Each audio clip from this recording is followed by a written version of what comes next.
Welcome, everybody. I'm so glad you're here. I know there are many, many things pulling at your time, but I am very happy you're here for our last in this series, where we're going to feature our program officer at Robert Wood Johnson at the end. You know, we've been having a foundation program officer or executive on all the calls, and this will be our one here. We are going to be focusing on site visits and first funder briefings, those that you organize and those that you might go to at a foundation meeting. So excited to do that. I'm Margie Fine. I teach, train, and coach social justice groups how to raise money. I actually love fundraising, as some of you have been on this, a lot have heard me say before, so I won't be too repetitive. And a lot of things I talk to you about, I have to do them because I'm chair of the board of the North Star Fund and chair of fundraising on the Center for Constitutional Rights Board. So it's not just what I say, but I have to do this too. So I'm really, really glad to be with all of you. And I want to welcome also Michael, my co-trainer today, co-facilitator. Michael, want to introduce yourself? Hi, everybody. My name is Michael Hamill-Romali, and I have 30 plus years in fundraising and foundations, mostly on the giving side, but also on the fundraising side. I was most recently, before I restarted my consulting practice in 2019, where with clients like New York Community Trust and J.M. Kaplan Fund and a whole variety of other foundations. I was the SVP of public policy and communications at Philanthropy New York. So that'll be very relevant when we're talking about funder briefings later in this session. And I am currently the editor of Inside Philanthropy's State of American Philanthropy series. I hope you all will check that out. And I was on the kind of fundraising cred side. I was the co-founder and fundraising chair for Restaurant Workers Community Foundation, which a group of really dedicated restaurant workers and I founded in 2018, and it quickly grew to an $8 million organization and now has a dynamic $2 million per year annual budget. And I'm also on the board of Stonewall Community Foundation. I've been really excited by the fundraising successes that we've had over the past couple of years, especially on the corporate side. So that's who I am. And I'm looking forward to hearing about your experiences and really getting deep into what you know and want to learn about our subjects today. Excellent. Wonderful. So I want to reintroduce you again to Ambar Pinto, who's on also. Ambar, say something. You could say something. Trying to get off mute. Yes, it's a pleasure to be with you all. As you know and you've heard, it's nice to see your faces. And if there's any questions and any troubles that you're having for this trainings, just shoot me an email, send me a quick text, or give me a call.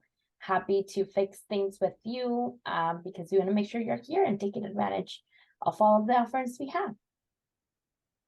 Great, great, great. Okay, so in the spirit of everybody being able to know each other and learn from each other, we also wanted to take a quick go around with all of you to just say who you are, what your role is there, and I'm going to do it like how you show up in my Hollywood Square. So Jennifer, you're up. Not the center square, am I? Dear God, no. No. I'll have my good glasses on today. I'm Jennifer Fekete-Donners. I use she, her pronouns. I am the development director at New Jersey Policy Perspective. We are the preeminent progressive policy think tank in the state of New Jersey, which we can proudly say partly because we're the only. But that's okay. We work at the intersection of social, economic, racial justice, and state budgetary practices. Welcome, and I'm proud that my sister is on your board. Okay, Kareem. Love it. Good. You're up, Kareem. And Carolyn, you'll be next. Thank you, Margie. Jennifer, thanks for kicking us off. My name is Kareem J. Big, pronouns he, him.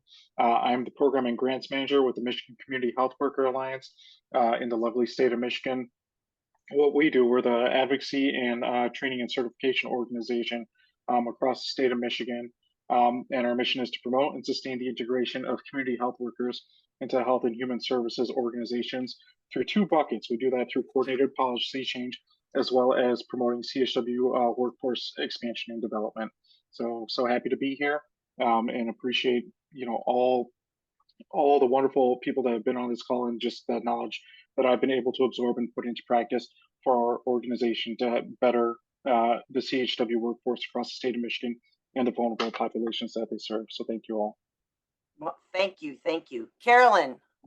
Yeah, good to see you all. My name is Carolyn Villers, she, her, and I'm the executive director of Massachusetts Senior Action Council. And shockingly, we are in Massachusetts. Allison, then Sarah, then Kalina. Allison. Hi, everyone. Allison Yeager. My pronouns are she, her.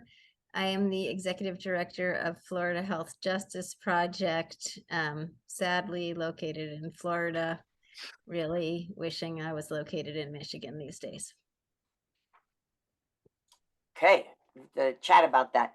Okay, Sarah, and welcome, Allison.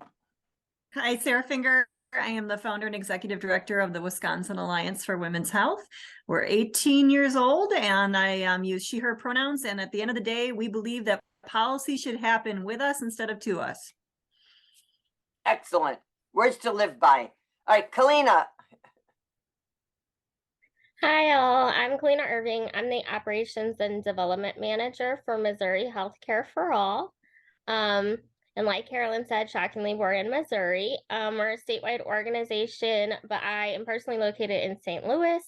And Missouri Healthcare for All advocates for policy changes to get us closer to universal healthcare in our state.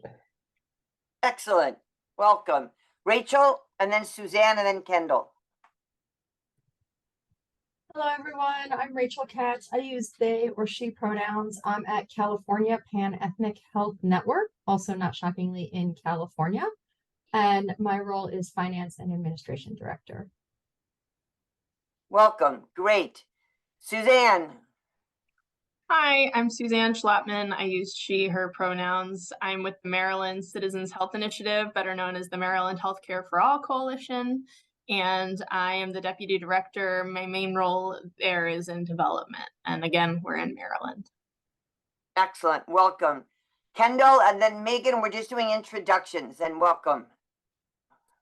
Hello, all. My name is Kendall, and I am a development associate and executive assistant with Black Women for Wellness, based in, well, our main office is based in Los Angeles, and we do have another location in Stockton as well. Welcome. So glad you're here. Megan or Megan? Megan. Okay, welcome. Hi, thanks. My name is Megan Bell. I am the board chair of Florida Voices for Health. My pronouns are she, her, hers. I am here in Chapel Hill, North Carolina, but my organization is based in Florida. So I'm really excited to be here with y'all today. So glad you're here. So welcome to everybody. This is so good. You may not know it, but this reason, this site visit and doing these meetings with funders is the whole reason this fundraising for health justice got started, because some of you told Robert Wood Johnson, hey, we want you to do funder briefings for us. And Robert Wood Johnson said, no, we're not going to do funder briefings for you, though we'll participate in the ones that you organize, but we will help you with fundraising. And so that's how this got born. So I'm really excited to do this with Michael today and to talk about what the site visits mean and what this is all about. If we go to the next slide, I just want to give you a recap of what we did. Next slide after that. So how we got to this moment in this series. In the first one, we talked about what is a foundation, what is a family foundation, a private foundation, a corporate one. We talked about all those, just giving you a good grounding in what this is. And if you weren't here for that, you can get a copy of the recording and stuff. The second one is we talked about elements of a grant proposal and what motivates a program officer. What do they think about? What are they worried about to fund you? And then meeting with a program officer. In the third session, we did prospecting basics, both the formal way to do it and the informal way to do it, both through funders and using what, Michael? What are the ones you told us about online? I'm sorry, what? Candidly and oh, sorry, the foundation directory, Yeah. foundation online directory of Candid and inside Philanthropy's grant finder. And we touched a little bit on donor search. Great. And then we talked about the informal way of doing it through your current funders to introduce you to people.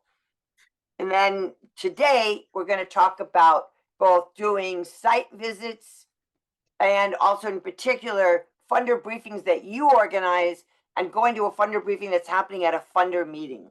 So let's go to the next slide. And I think I'm turning it over to you, Michael. We're going to do a brief poll. So next slide. What we want to ask folks to just kind of give us a temperature check is to tell us your experience with funder briefings. So which comes closest to where your funder briefing experience is? Is it none? What's a funder briefing? This is a new term to me. To very little. I'm familiar with funder briefings, but I don't really understand how they relate to fundraising. To moderate, meaning staff from my organization have been invited to funder briefings, but they've not been able to use them to our fundraising advantage. To intermediate, which means we've had an occasional staff participation at a funder briefing and regularly capitalize on relationships that grow there. To advanced, getting invited to or organizing our own funder briefings are an established element of our fundraising strategy. So tell us where you're at. Great. So we have like a really great mix of different experiences. That's perfect for this conversation. We just wanted to like really make clear that this session is whether you are a complete beginner, a moderate person, or have an advanced usage. And I really hope that those who are advanced really kind of chime in whenever they hear something that resonates or contradicts your experiences. This is just two people, me and Margie's set of experiences. We are not the ultimate authorities. You are on like what your experiences are. So we want to hear from you with your experiences with funder briefings of all kinds and site visits. Okay. Interestingly enough, where we got this information, both from our own experience, is from Community Catalyst. And you know who had a great one? Teen Vogue.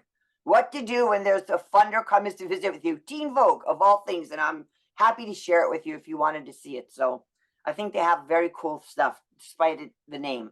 Like Michael said, if you have any question or comment or concern or, oh, I think that's stupid, just banish the word, oh, I think that's a stupid question, I won't ask it. Ask it. Or say something in the chat, because probably other people will be doing that as well. And thank you for those of you that are on camera and your internet is behaving itself so we can see your lovely faces, because it makes a difference to do this when you can see people. And for those of you whose internet is kind of being wobbly now, we understand why you can't do that. That's okay. So we wanted to differentiate between a funder briefing and a site visit. And there are, like Michael said, a bell curve of people who know a lot about doing this type of work to people who this is brand new. So in the Pablo Freirian way, let's all learn from each other. Chime in if you want to say something about it. But a funder briefing, as you can read for yourself, go to the next slide, please, is a multi-participant learning session. Often it's a panel, and we're going to walk through all those things, organized by a philanthropy-serving organization, or that puts those on, or you can put them on for yourself. And it's going to engage people, engage you, engage other funders. Might be in an afternoon. We're going to go through all those things. A site visit is literally they're coming to you. They're coming to do that. They might spend the day with you. You might go around the community and show them what you do in action. That's what that is here. So we will do both of those things. And I'm really glad to see in the chat thumbs up for Teen Vogue. They're really great. I just didn't want some of you to roll your eyes. Like, I cannot believe she's saying Teen Vogue, but it's excellent. Okay, so, okay, you're on, Michael. Yep. Hi. Okay, great. So we want to start with funder briefings that are organized by affinity groups, regional associations of grant makers. All those fall under the term of philanthropy serving organizations. And so you will often hear me just refer to PSOs. It's kind of like a catch-all term that you've probably heard earlier in these sessions. But so we're really going to focus first. We're going to talk later about funder briefings that you organize yourself. But we want to start by talking about the more common version, which is those organized by funders and the groups that represent them. So briefings are organized by funders or PSOs, can be a standalone session. So like, almost every philanthropy serving organization has regular webinars and learning sessions online and in person for their members, but they also can be part of a larger kind of learning program around like annual meetings, conventions, those kinds of things. And so you should keep an eye out for opportunities in any of those kinds of things. And they can be in a whole variety of formats. So what exactly is a funder briefing? So it's kind of a catch-all term. It's usually a panel discussion. I mean, that is the most common. You'll see anywhere between like 3 and, sometimes like a ridiculous number of dozen people on a panel. Those are not good. I do not advise to create ever a panel or be on a panel with 12 people, but usually they're like somewhere between 3 and 6 people. They're usually organized by a philanthropy serving organization or a funder. And like I said, they can be self-organized, but we'll get to that in a little bit. You should think of them, even though we're talking about them in the fundraising context, and they absolutely should be a core part of your fundraising strategy if you've got the time and staff and inclination to do them. Your organization's staff's participation in a funder briefing, if you organize it or you're invited to be on one that a funder group organizes, should not be overtly about fundraising. You should always have that in the back of your mind, but you're really there to provide information and context about an issue that those funders care about. And Margie and I are going to talk a little bit more about how you can ask a funder to talk about money and the role of money and what the needs are to get the thing done. So that can be a part of it, but you really should kind of put the fundraising on the back burner and not think about overt asks. And some funders get like really weirded out if you get invited to a funder briefing to be on a panel and you spend your whole time fundraising. So be very careful of that.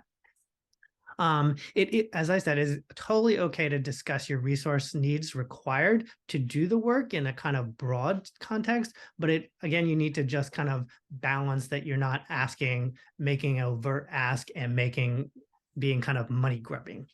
And also when you are either creating a funder briefing on your own turf, which we'll talk about later, or being a part of one that's organized by funders, just know that it's not a spotlight on your organization alone. Your organization is featured on the panel or in the discussion, and you're there to really both highlight your organization's work, but also talk about it in the context of partnerships with other organizations and really make it seem like your organization is the team player that it most likely very much is.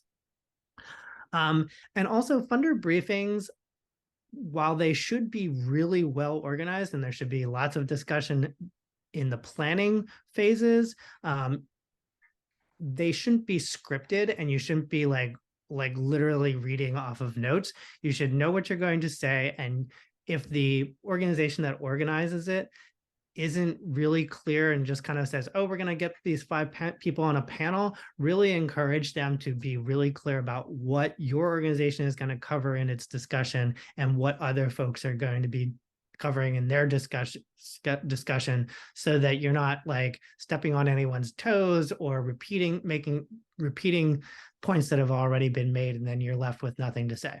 So make sure that it's organized ahead of time and that you know exactly what ground you're going to cover.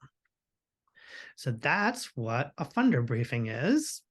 Funder briefings are organized by a whole variety of organizations. So I'm going to talk a little bit about what those are. So The most common ones that you would probably be wanting to kind of ideally have relationships with at a national level are affinity groups like grant makers in health, justice funders, neighborhood funders, but there really are like dozens and dozens of funder affinity groups, some of which may have interest in the equity part more, the health part more, or the combination of justice work related to your work.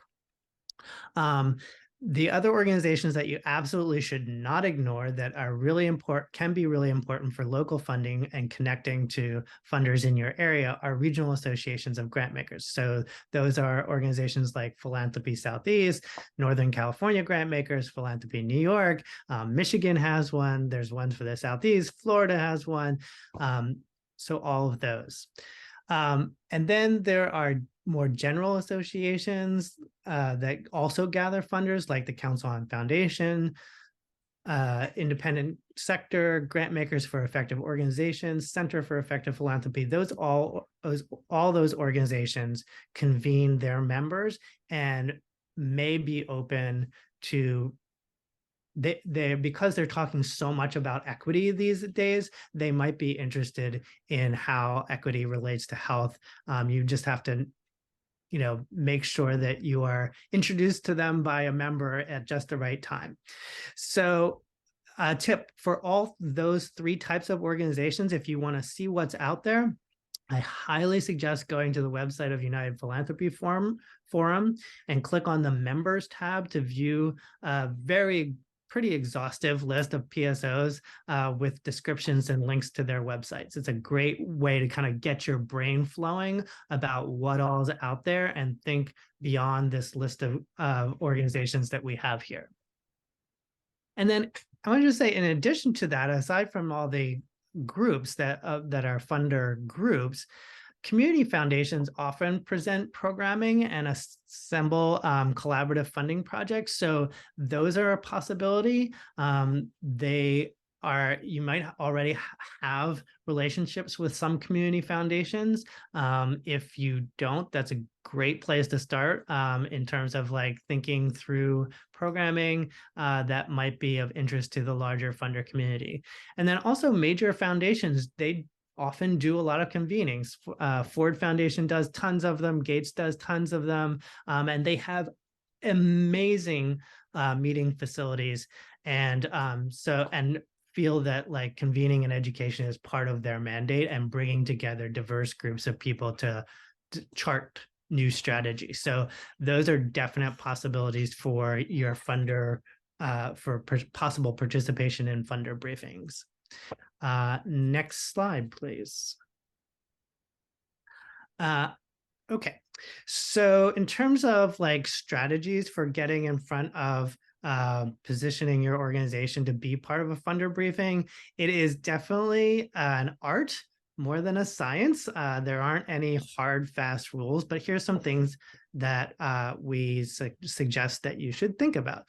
So start thinking about the connections that to members of these organizations, funder members, people who are already funding you or you already have relationships.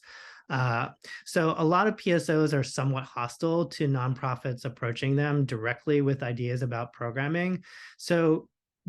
But they're also very open to suggestions from their existing members. So you should think about the existing funder relationships you have and directly ask them what groups they are members of, and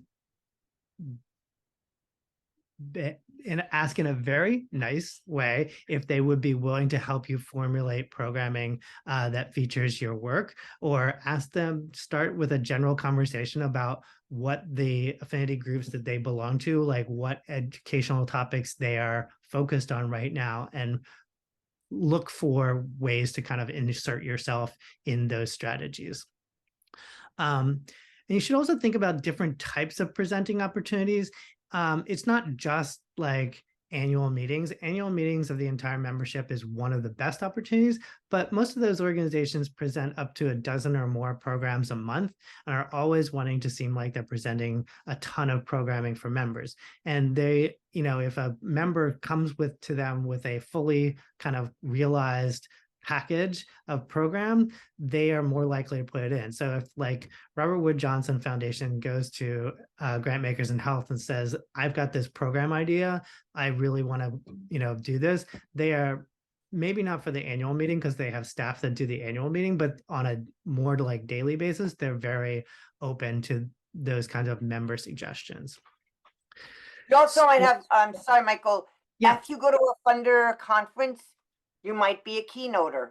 You might be somebody who's on a panel in front of the entire room, like 1,000 people. You might be leading a workshop. So you might be doing an ad hoc breakfast table about a particular subject, which we'll look at later on. So there's various ways to participate. In addition to what Michael said, when you're in person, and more of them are in person than more and more becoming back to in person than just on Zoom. We'll talk about Zoom as well. So, yeah, okay. 100%. Thank you. I would just say that like just kind of advise on the kind of weird little dance that you have to do with PSOs in terms of trying to connect with them.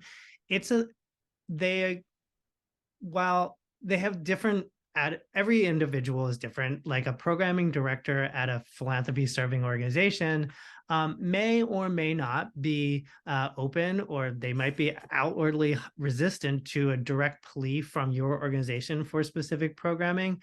That's why going through a funder member is really great.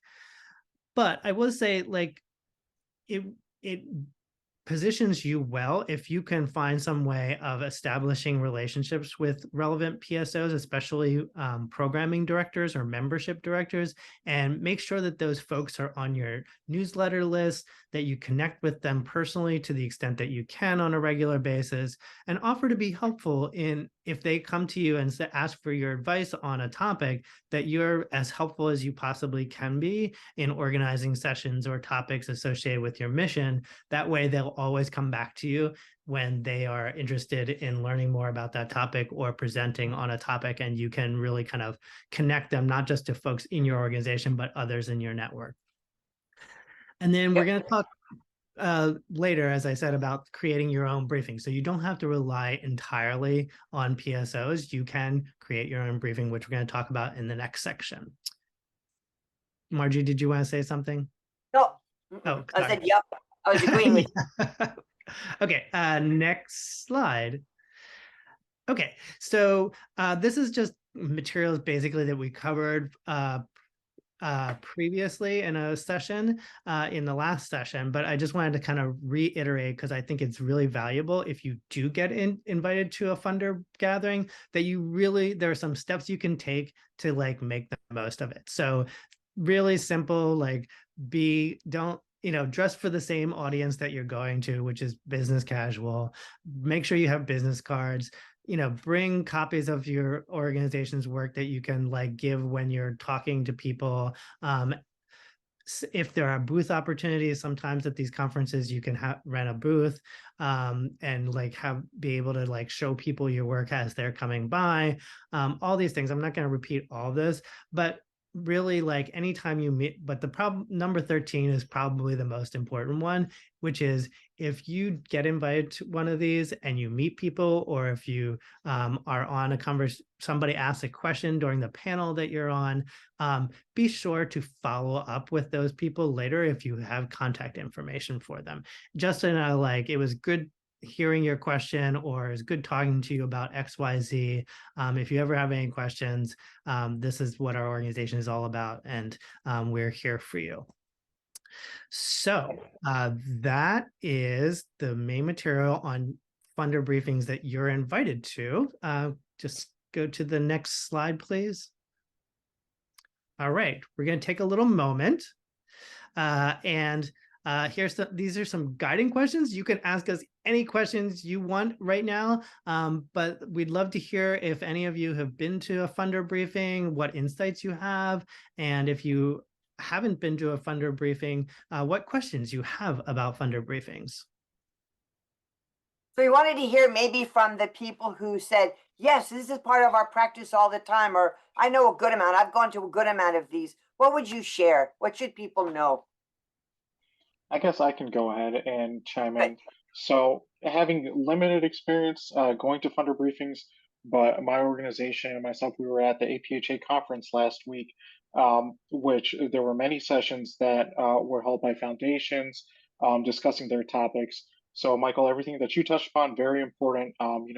Dressing in business casual, being able to relate to the topic and ask relevant questions, as well as following up. Was able to make some connections with individuals from different philanthropic organizations at the APHA conference, utilizing the knowledge and skills obtained during this series.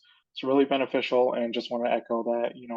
In practice, definitely being assuring that you're at your utmost in terms of presentation and following up and being targeted in the questions that you ask, establishing those relationships and not having that overt ask like I'm coming to you for money. So I'm really interested in the topic that you guys are presenting and that you're working with on, and want to find a way to navigate our organization to be able to help contribute to that in the future. Great advice. Thank you. Yeah, I have not necessarily been to, I'm not the one that goes to these when they have them. That's our analyst.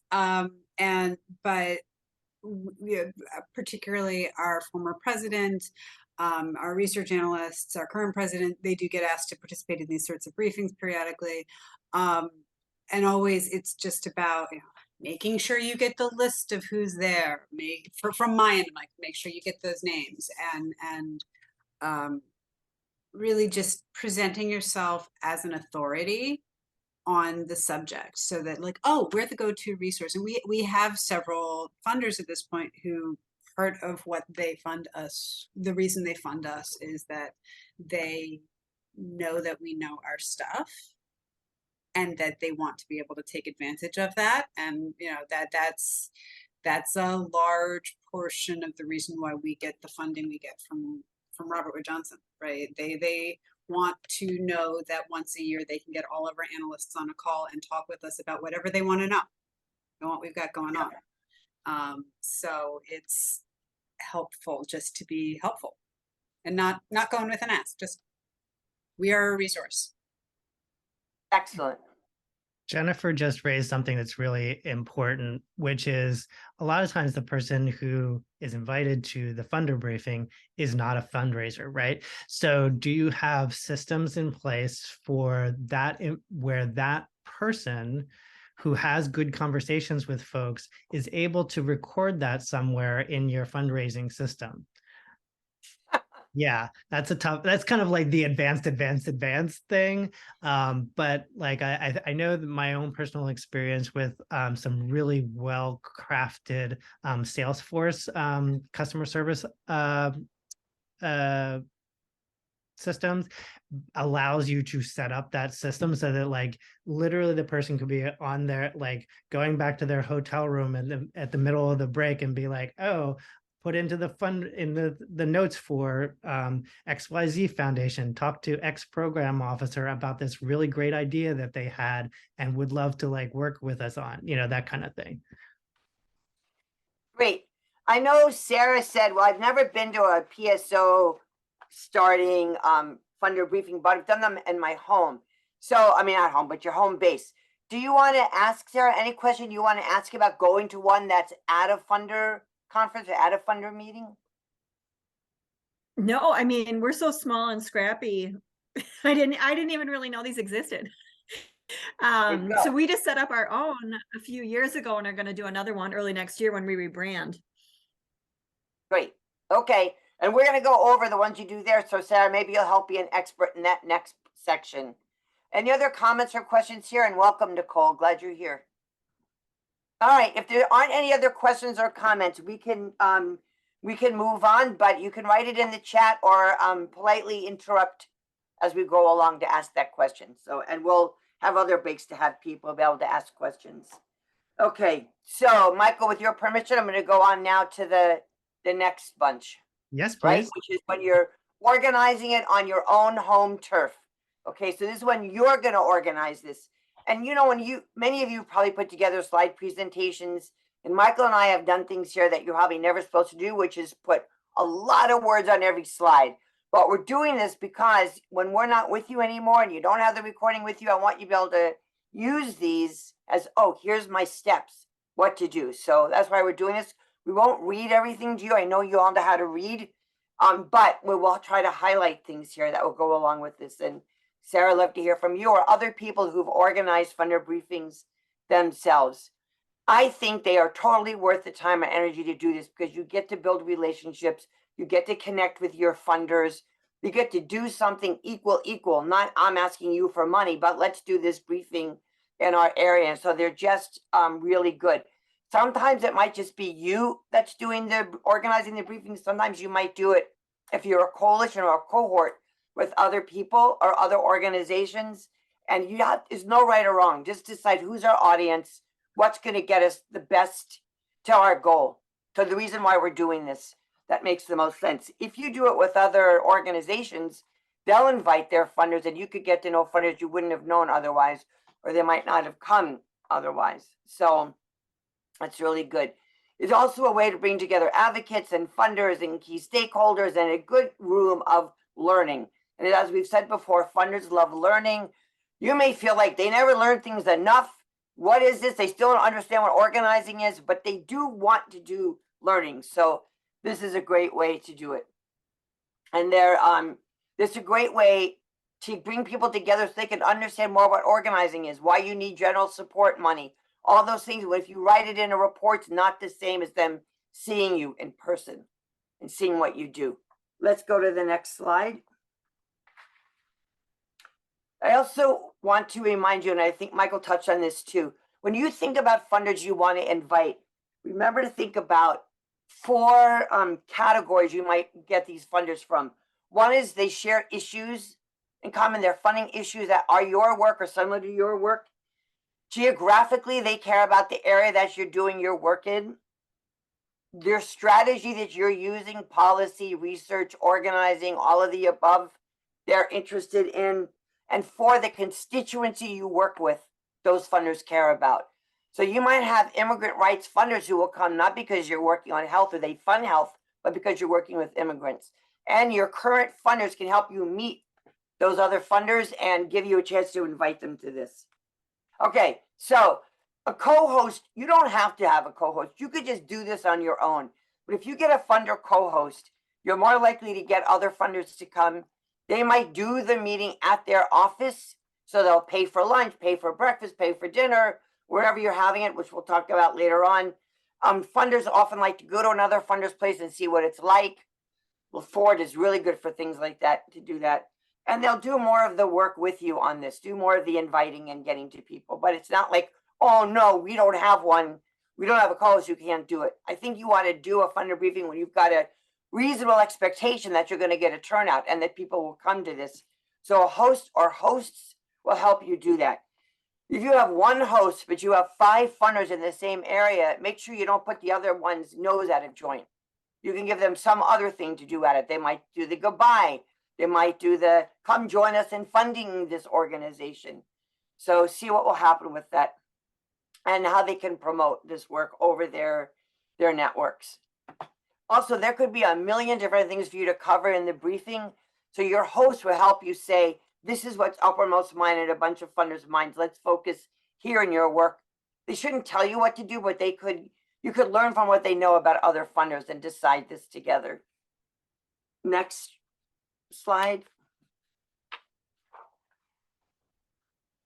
Okay, so a lot of the things you already know about planning events, planning galas, planning anything in the rest of your work is what you want to do here too. It's not like, whoa, this is so mysterious. Some things are mysterious, and we're going to make sure you know about them. But some is just basic good organizing of an event. So you want to know, why are we having this event? What would, if for it to be successful, we would want to have this, and this happen. What are those things? Develop a list of potential funders to invite and the funders that you want to ask to help invite other funders. Even you can tell your funders, can you invite 3 other people? Can you use language like join me so they'll come and sit with you on these things? You could do it in your office. That's fine. People might really like to be there. You might want to do it at a funder's office. I would find a place where a lot of people can get to easily.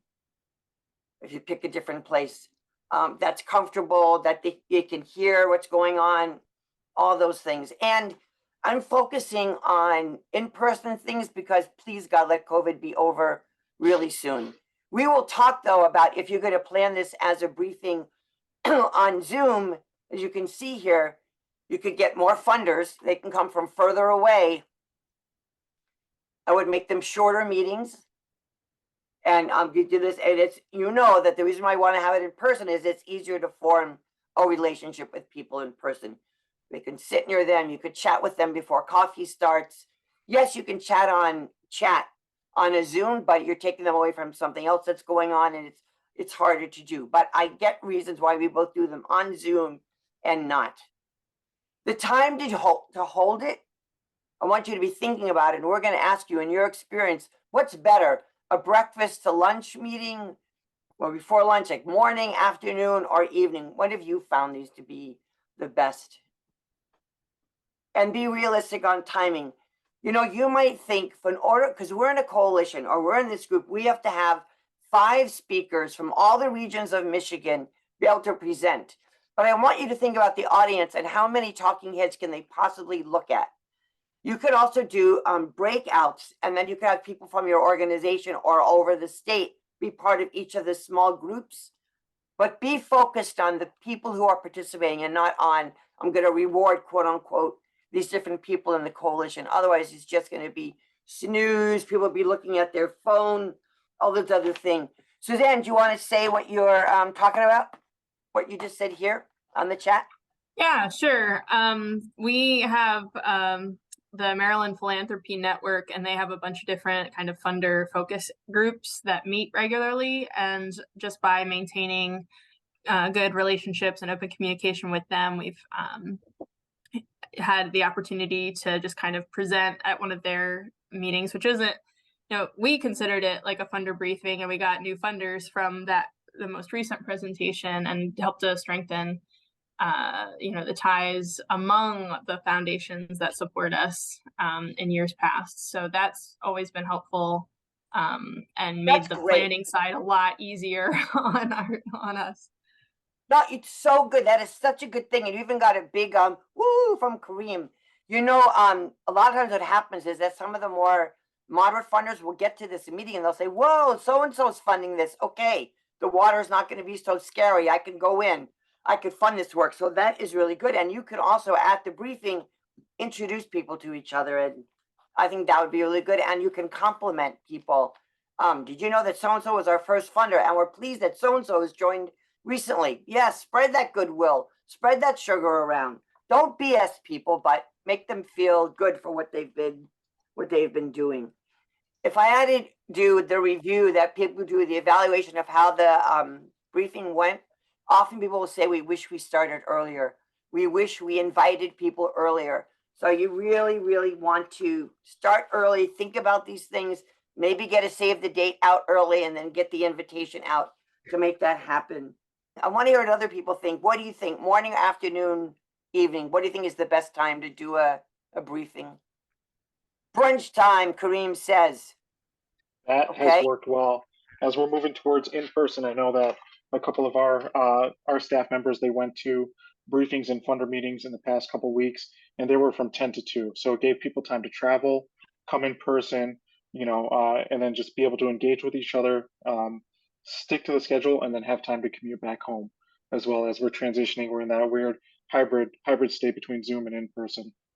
Yeah, good, very good. Others? I would agree that breakfast is always good. People are fresher in the beginning of the day. They're less fried. And if you do things in the morning, it's pastry and coffee. In the end of the day, people are expecting heavier food and possibly a little alcohol. Yeah.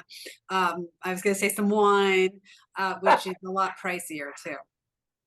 So I would say all the times can be good, but you should know why. So to Kareem's point, if you start at 10, that means that parents can get their kids out the door if they have to get them to work and they can still be there on time. If you start at like 8:30, unless you know that your area is very early, you're gonna have to keep restarting because people are gonna keep showing up and dribbling in. 10 o'clock, you got a greater chance of people being on time and they can get a lunch. That's good. And I think the evening could be good if you were gonna do something else like the mayor's joining us and that's when the mayor can get there. Okay, then do that. Or we're gonna be saying goodbye to so-and-so that everybody loves and we wanna have a wine and beer, send them off. Okay, you could do that. But get a feeling for what it's like in your community and what's worked in the past and just try these. I would go with what Kareem is saying though. If you're not quite sure when, I would start there. Any other comments from other people about this? Michael, anything you want to say? No, I would say that you really need to like read the room. We at Philanthropy New York basically found that like the drop off of RSVPs to actually people showing up in the afternoon was really bad. So yeah, nope, I think that's true. Yeah, and if you have certain funders that you really want to have be there, I'd give them a job to do. Will you open up the meeting? Will you close the meeting? Will you talk about why you started funding this work? Why you think community foundations come join this? Whatever it would be. It's to me as an organizer, it's like getting people to bring the donuts, bring the cider. If you give them a responsibility, they have to be there. So I'd look also to see, does this date work with the hosts that we want to have be there, and do it around that. Make sure that that's clear and good. And you don't have to have 50 people there. You should know, what do you want, as what would feel successful to you. 10 people around a table, 30 people in a theater style. Think about what would be there. If you've planned for 30 people and 10 are showing, rearrange the chairs. Make it feel more personal. Don't leave those chairs like that. Jennifer, what are you saying about this? Oh, just it's the maybe I've been thinking too much about doctor's appointments lately because I was talking with my mom earlier. But like the earlier you do something in the day, the less likely that there's going to be some like raging fire that's going to happen at your attendees' workplace that they have to deal with and then can't come. Yeah, that is a very good point. I would agree with you. I think that's good. All right. Okay, so again, a lot of things you're going to know. What's the agenda? What's the desired outcome? What do you want people to leave with?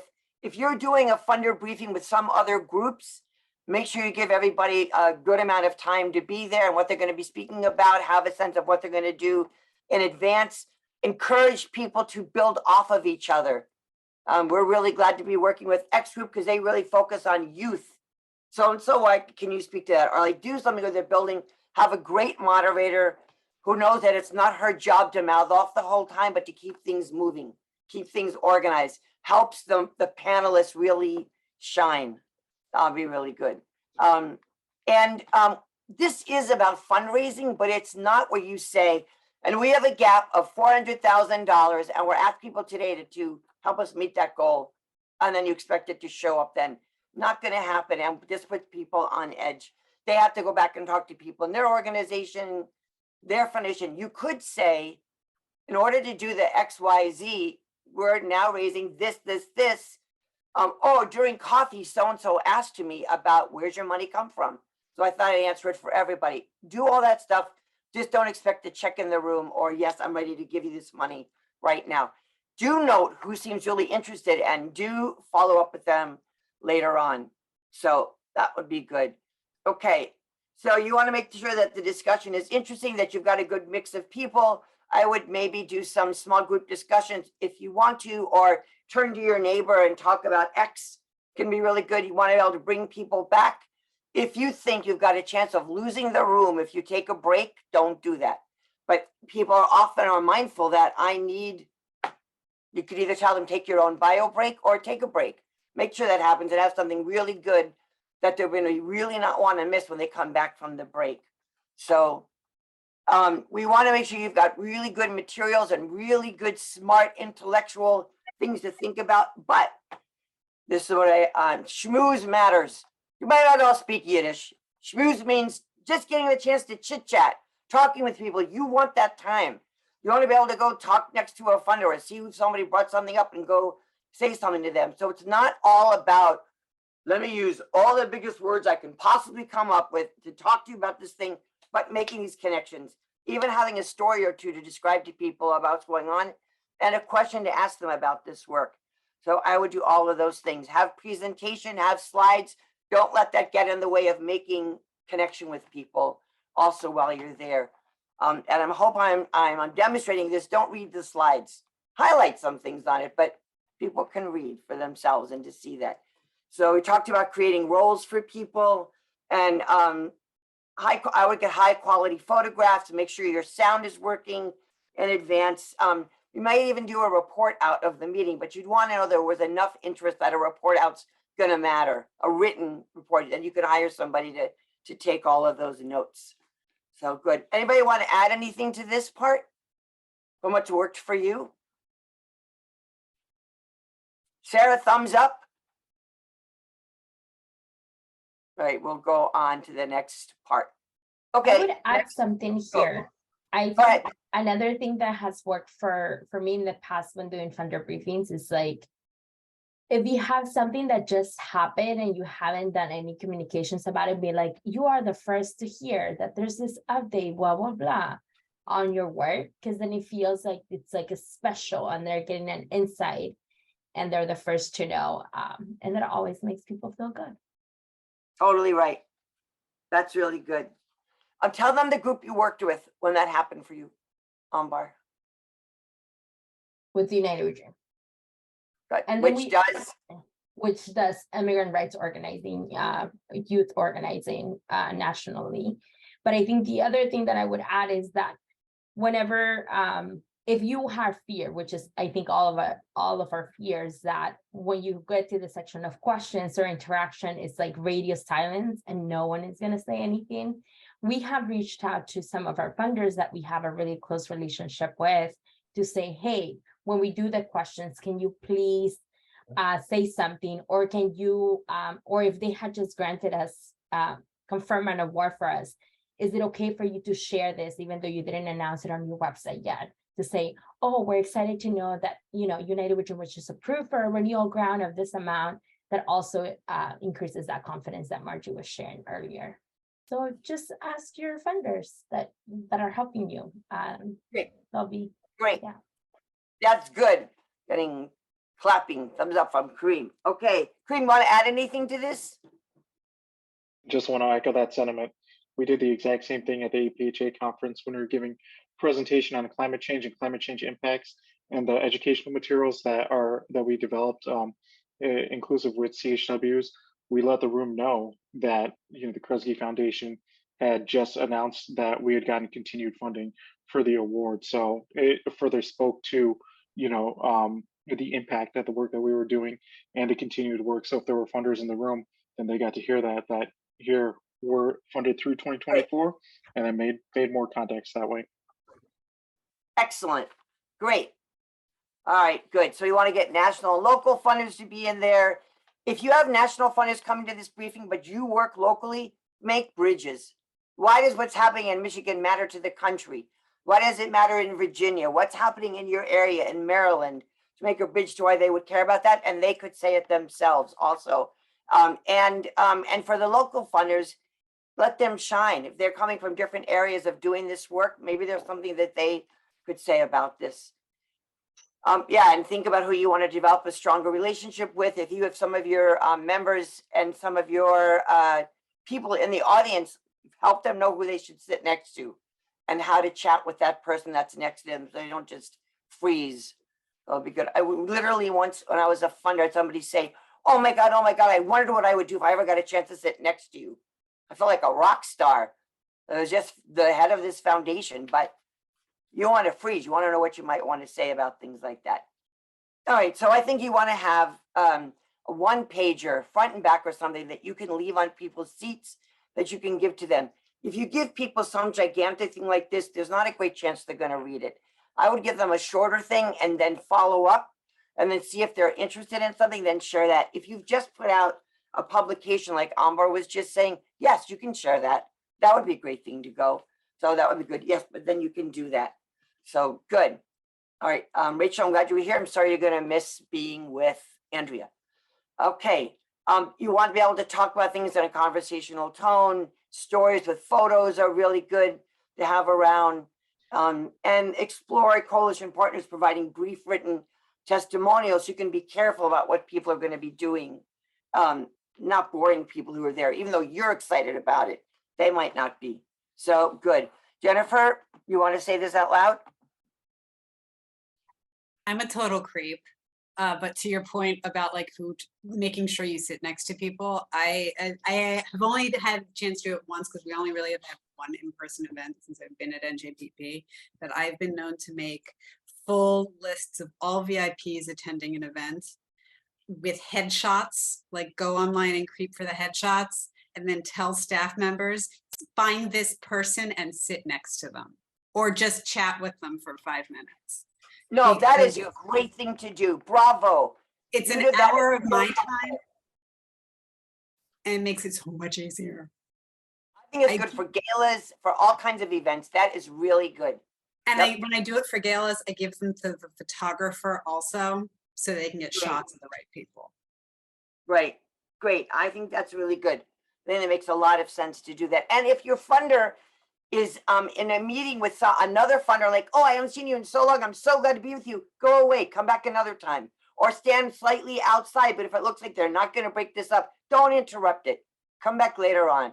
That would be good, because a lot of funders don't get to see each other all the time, and they're happy to see each other. So do what Jennifer said and balance this. All right, next slide. Okay, we covered some of these things, so let's go to the next slide. Right, okay, we got to save the date. Some people send out an agenda in advance. You don't have to send an agenda. If you want to, you can, but I would more give them an idea of what it's about and send that. Well, that would be good. We already talked about this. Is anything else made you rethink when you want to do something? Anybody have something coming up where you think, maybe we'll switch to doing it in the morning? We have our 10th annual meeting coming up on Friday, actually, Mishwa does. But we're doing it virtually, so that gives us the flexibility to do it. We're starting at 9:30 and then going until 2:30 with a break for lunch. Active stretch breaks built in, breakout sessions, so that way we have different topics that attendees they can feel engaged on, and it's not all just one just one long trudging event. Excellent. Very good point. That's good. The big takeaway from this next slide is send out the save the date, send out the invitation, send it out again, and send it out again, and then send it out again. And then the day of or the day before, send it again, because people can't find it. They don't know where it is. Oh, I want to email it to somebody else.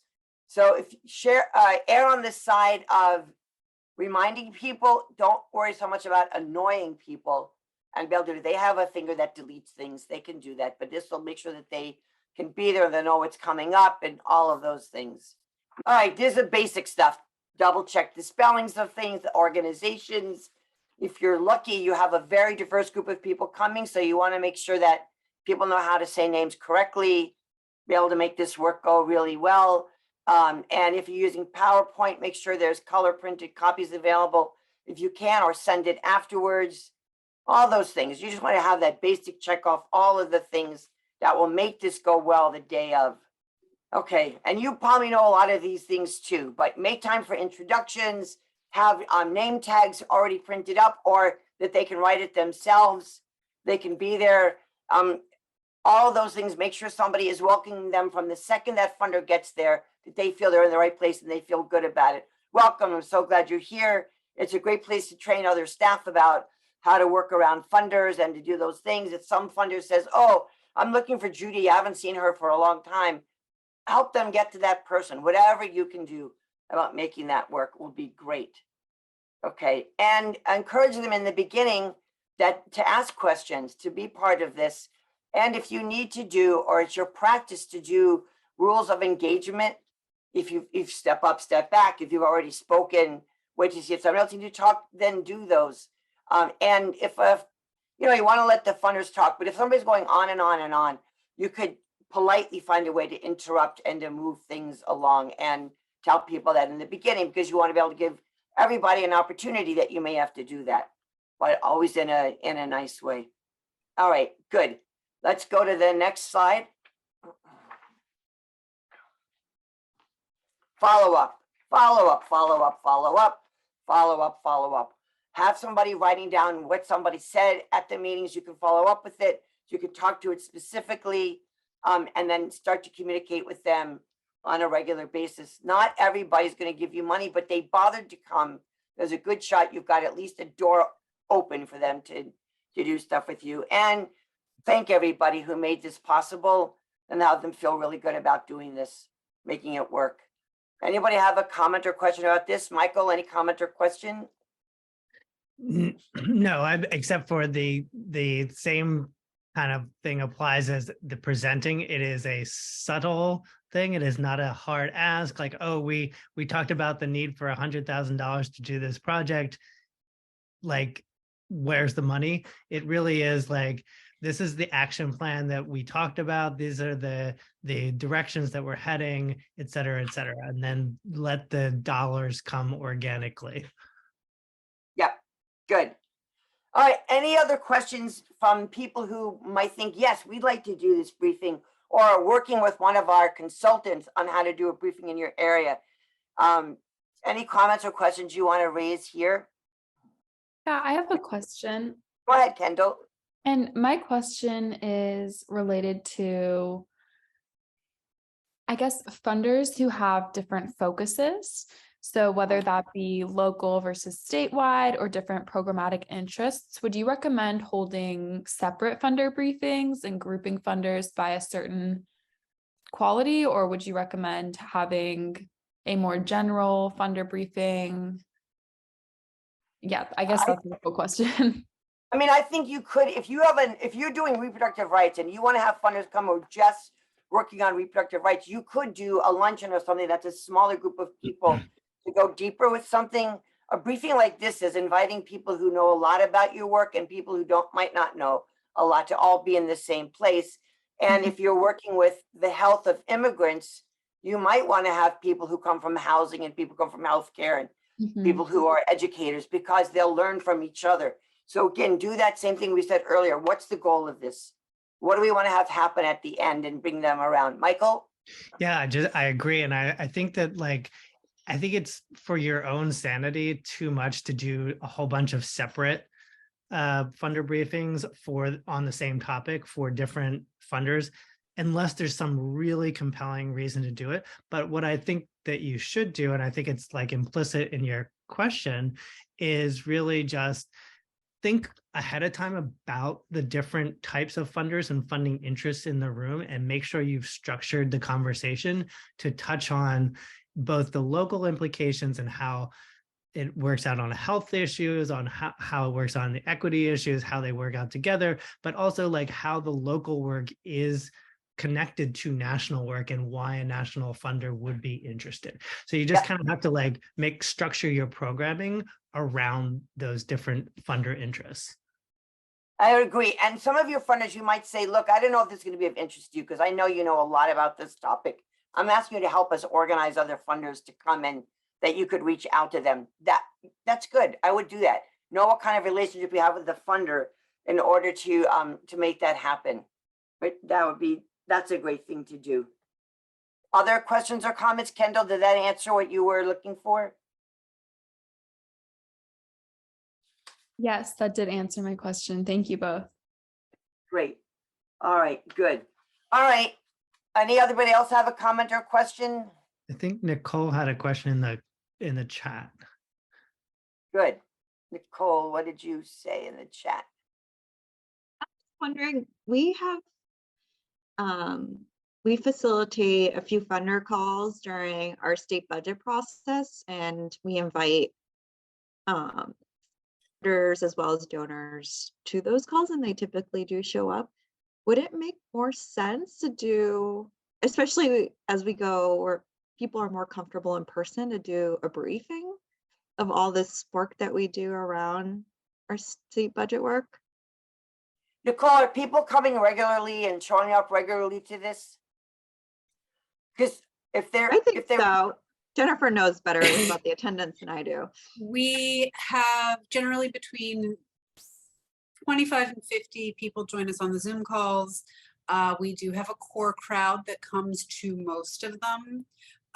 There's others that vary a little bit more. We have more interest at the beginning of the session, like, because we usually do one in the beginning of the year, one just, and then a second one just after the governor drops his budget.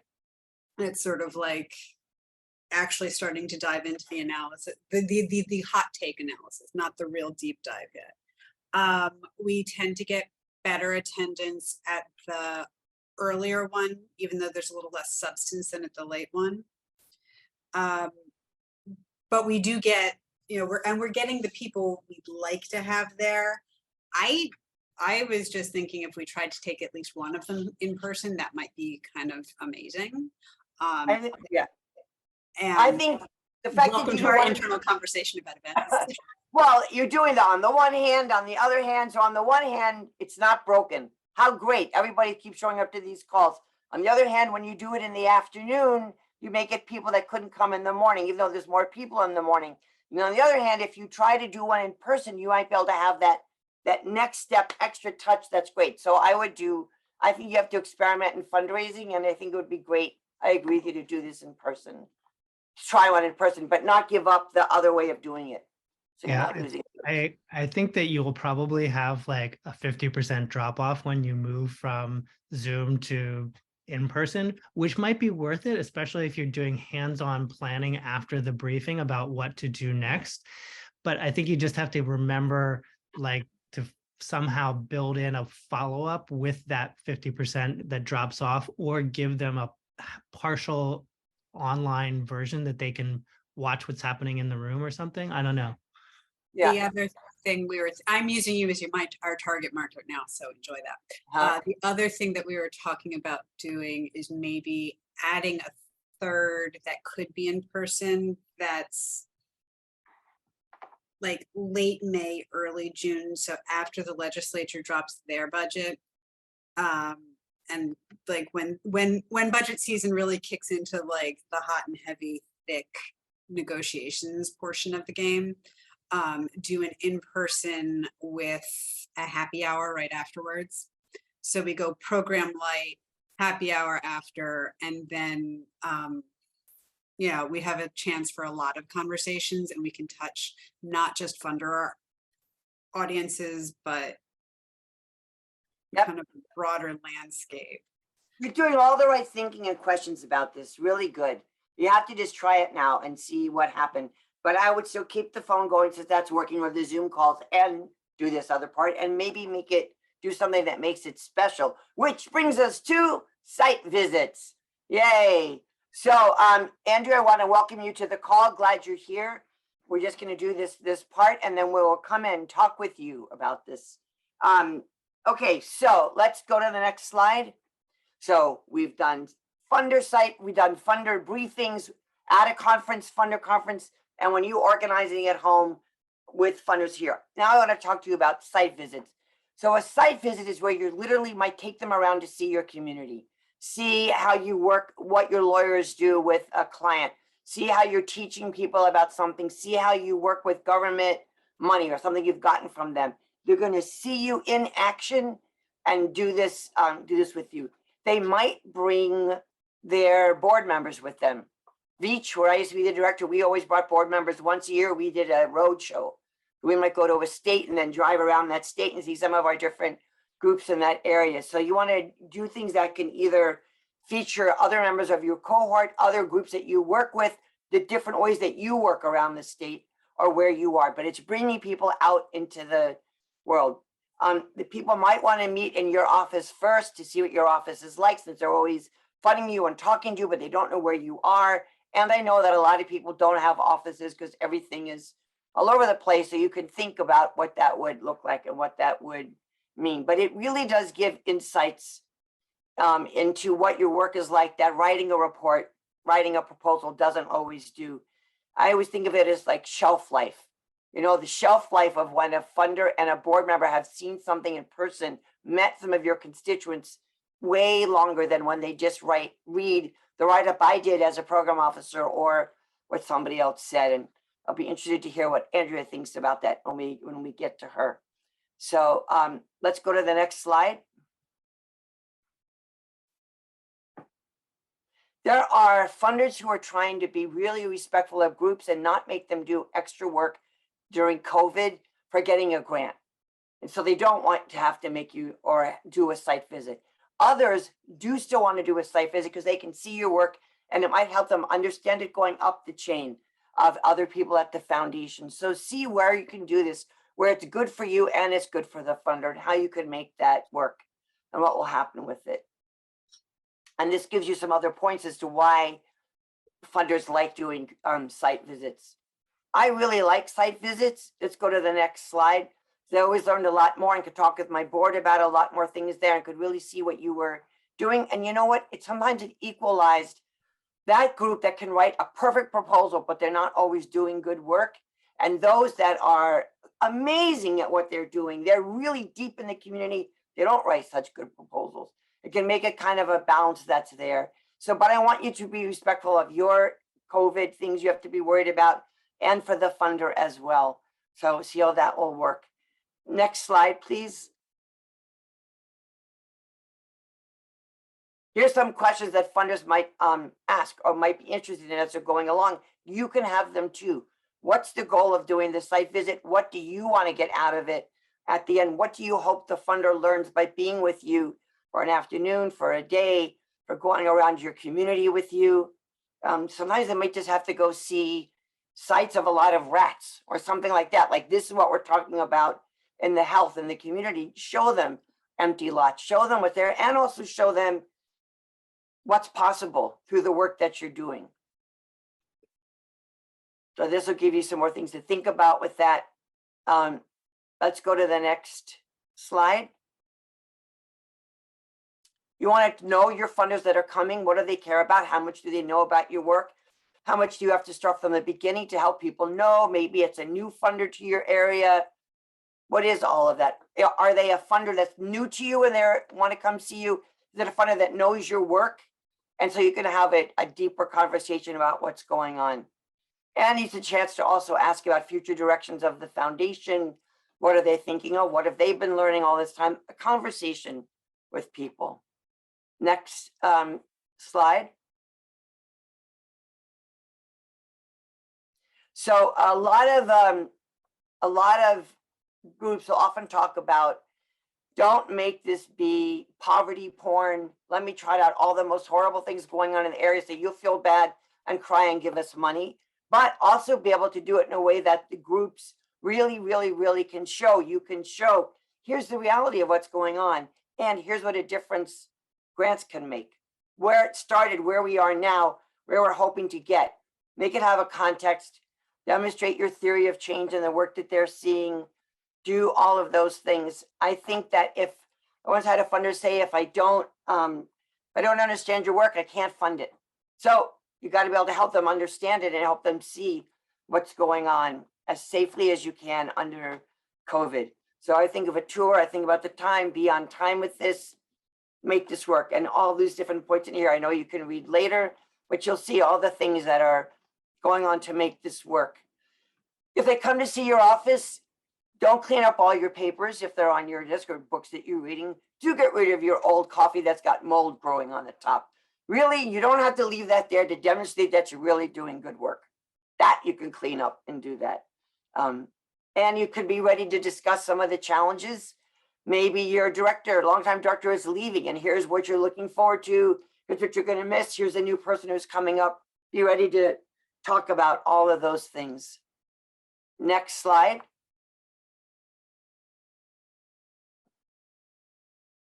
Here's what funders have said before about things looking for competence. Professionalism does not mean down with the people is gone. It means you know what you do. You know what your job is. You can describe and give examples to the funder about what you and the other people in your organization are doing. Next slide. All right, this is what we meant, dog and pony show or poverty porn.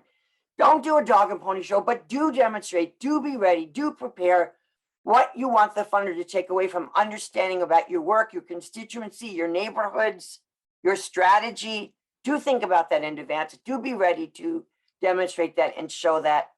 Be careful that you don't say, well, we have to have 12 people talk or the group's going to be mad that we work with. I would balance out how many talking heads, how many different time, how many at a smaller area, how many maybe on the bus as you go from one place to the other that can talk about the community. So you do want to have people come in, do find creative ways to use them. Don't just do a talk, and the they've checked out, right?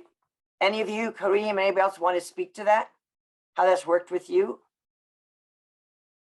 We personally haven't done site visits because of COVID restriction, but I know that with our partners and various funders now, as we're having in-person meetings, then there is a lot more of that, talking about the work and being able to engage and build those relationships that we've already established on Zoom. Limiting the dog and pony show because we all know the work that we're doing. So just having that safe space to talk about it and to be able to interact with each other. Excellent. That's great. Kalina, Jennifer, anything else you want to say, Nicole? No, I'm very not versed in this at all. So I've just been listening to everyone's comments and having ideas of what we can do.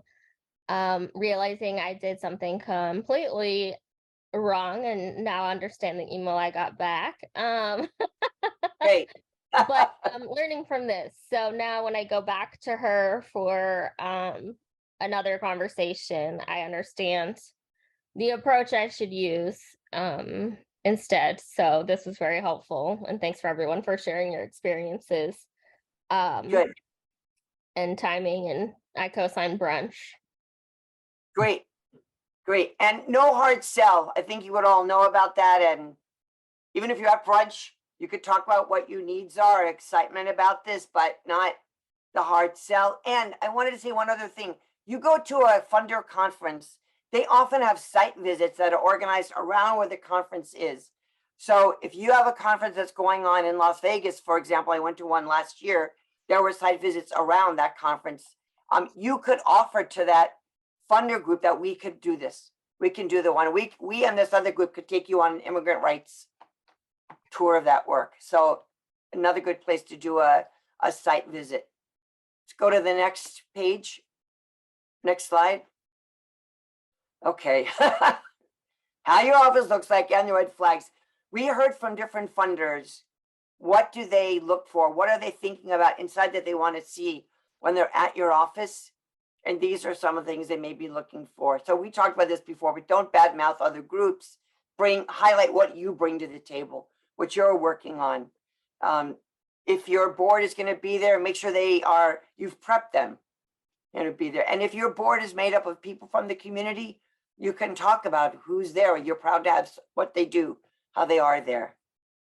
So good. All right, next slide.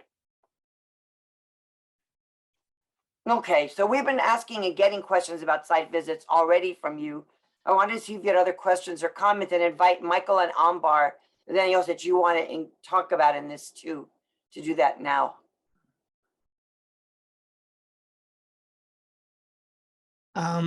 I would say one of the hardest things as a grantee I've experienced with funders doing site visits is just sometimes they are they say things that from a donor or a wealthy person's experience or a highly elitist kind of like over-educated perspective, and you just don't know if you should correct them or you should just let it slide, and your ethical wheels are turning. Like, I absolutely have to say something about this.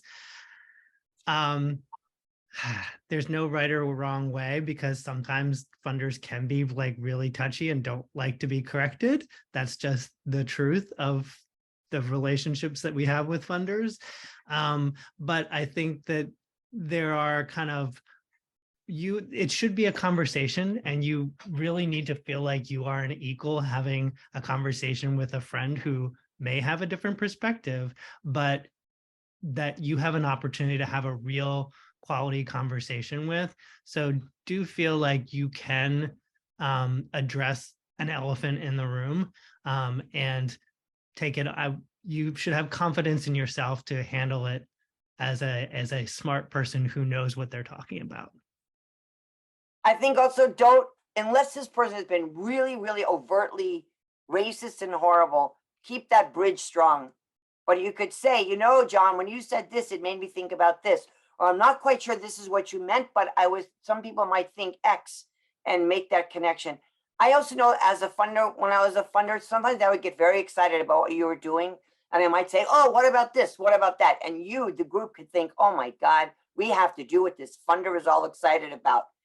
So you want to just check and see, is this funder just exuberant? Like moi?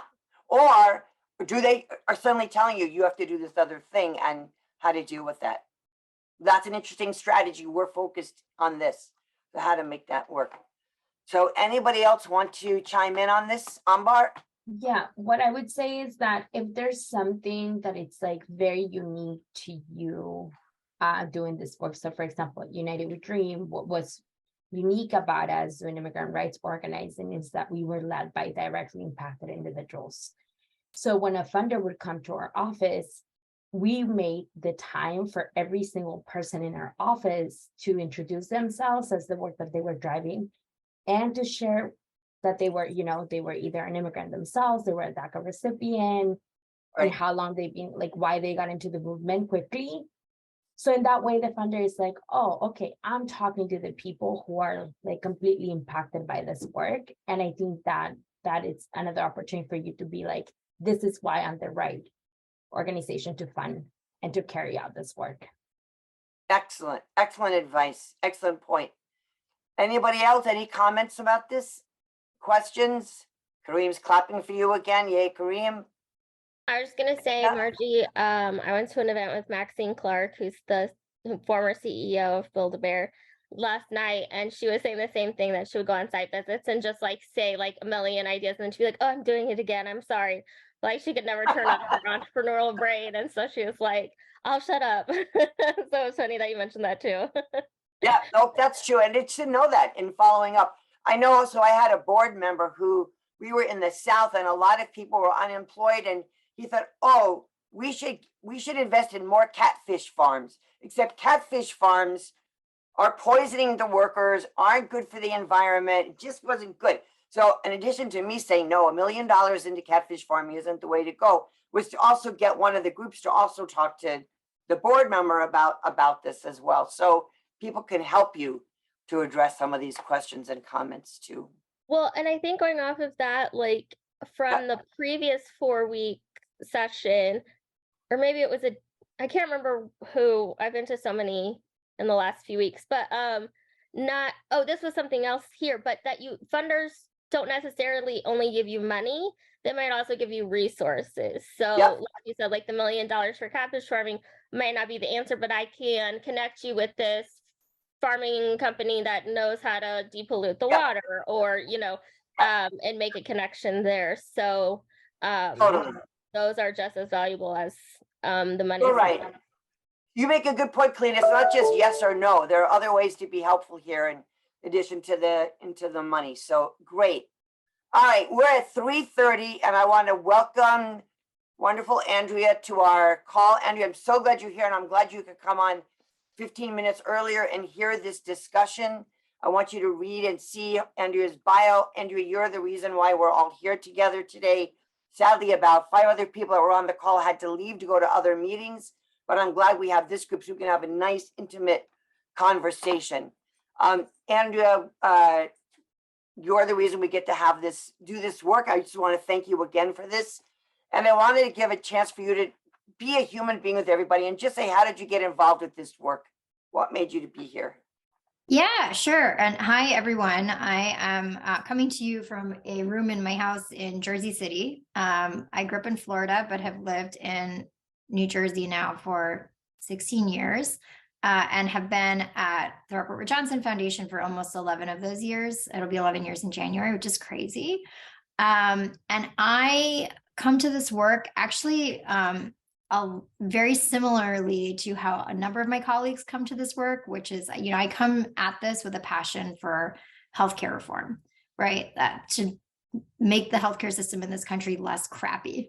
Basically, is how I talk about it with my family, who sometimes still think I work at a hospital.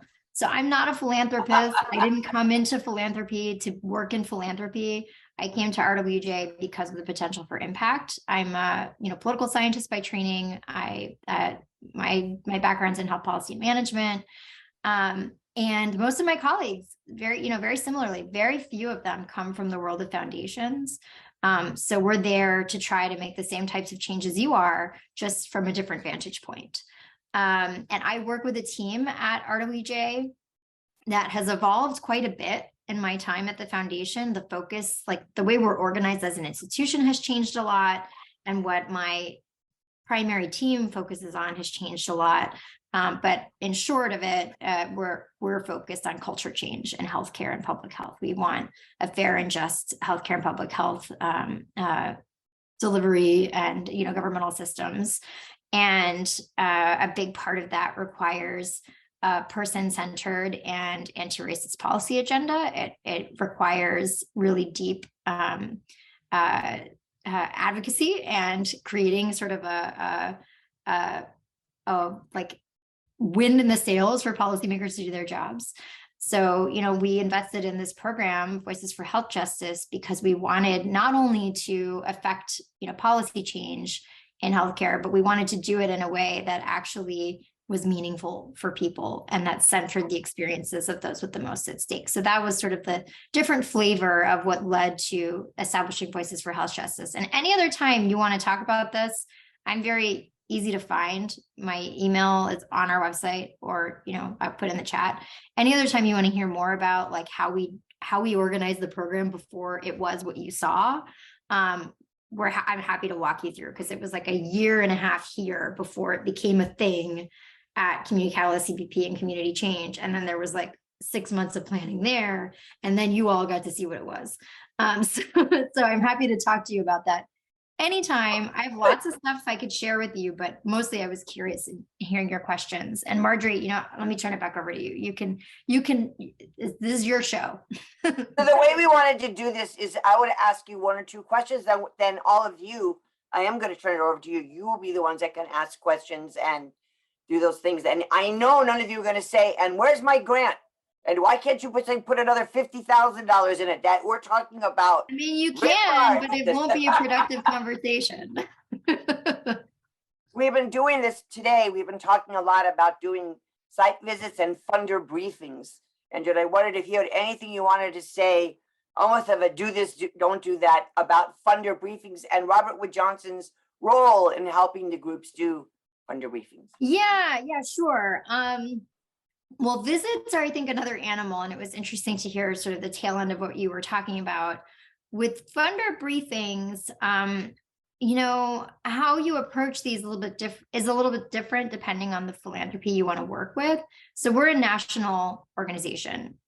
We have a national reach. We have a national focus. So we don't do a lot of briefings with our grantees to showcase the grantee.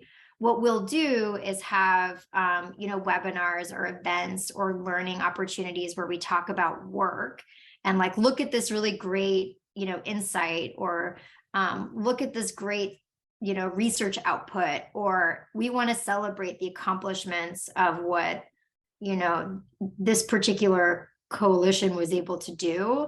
And it's more of like a dialogue. Usually we do have, or we did for a while, and I don't know, I haven't seen anything in the last couple of years that looks like this, but we used to do these Hill briefings where we would bring together groups of grantees focused on different issues, and we would bring them together to Capitol Hill. We'd be, somewhere in the Capitol building, and we'd host these meetings for staff of Congress folks, and we would talk about different programs there.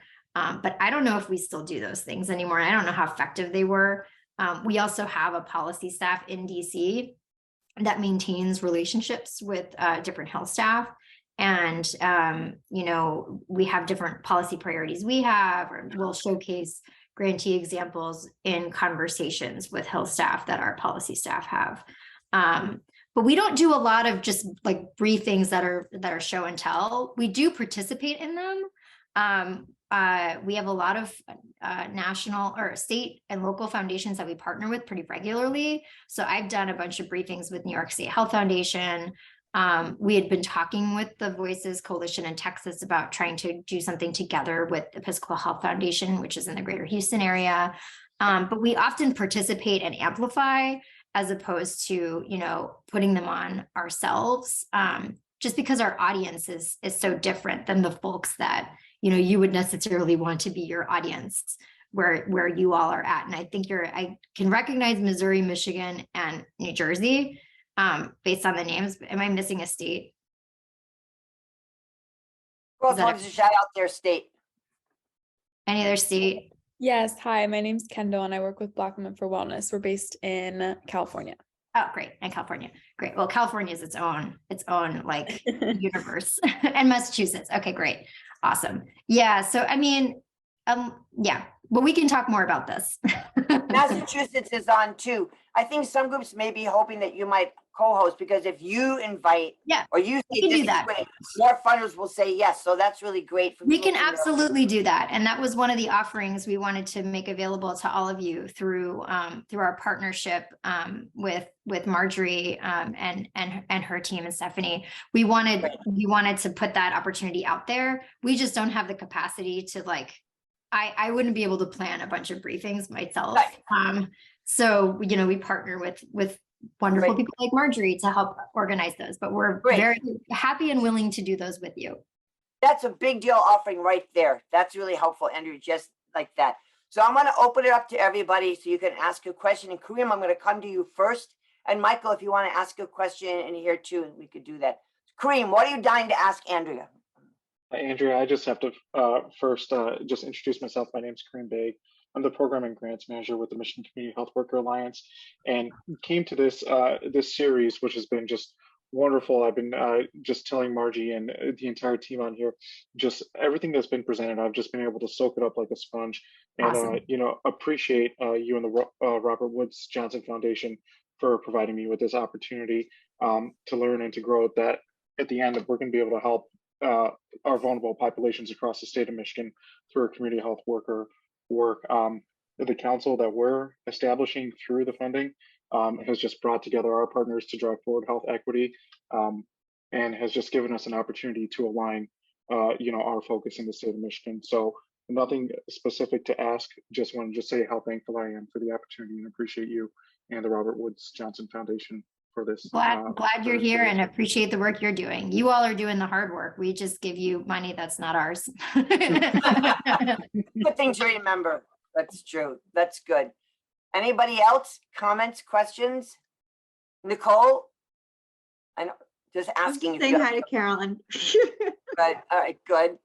I'll just co-sign what Kareem said.